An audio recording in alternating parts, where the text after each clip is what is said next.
Avoir des plates-bandes sans paillis, ça se peut. Par contre, ça ne veut pas dire que tu peux planter une nouvelle plate-bande puis pas mettre de paillis, là. Ta plate-bande n'est pas encore prête.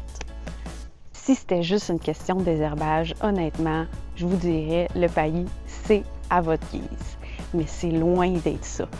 Le paillis, ça a un réel impact sur la qualité de votre sol et donc sur la vigueur et la beauté de vos plantes. Lorsqu'on implante une nouvelle plate-bande, le sol entre nos plantes est à découvert. Les semences de mauvaises herbes germent facilement puisqu'elles sont directement en contact avec la terre et les rayons du soleil. En plus, la pluie se sauve avec les nutriments et les particules fines de notre sol. Le paillis amortit le choc des gouttes de pluie contre le sol. Ça prévient la compaction, l'érosion, mais aussi la perte des éléments nutritifs puis la dégradation de la structure du sol. En diminuant les écarts de température et d'humidité dans votre plate-bande, le paillis crée un milieu de vie plus stable pour vos plantes et toute la biodiversité du sol.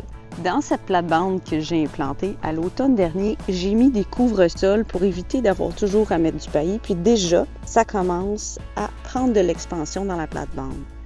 Tant que cette zone-là ne sera pas bien recouverte par la spirule odorante, je vais continuer de mettre du paillis de bois raméal fragmenté.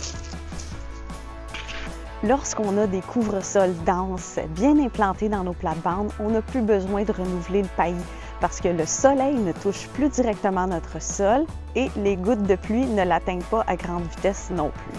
Donc, je vous encourage soit à toujours garder un bon paillis ou implanter des bons couvre-sols dans vos plates-bandes, puis vous en passez. Comme le dit la bonne vieille expression, mieux vaut être seul que mal paillé.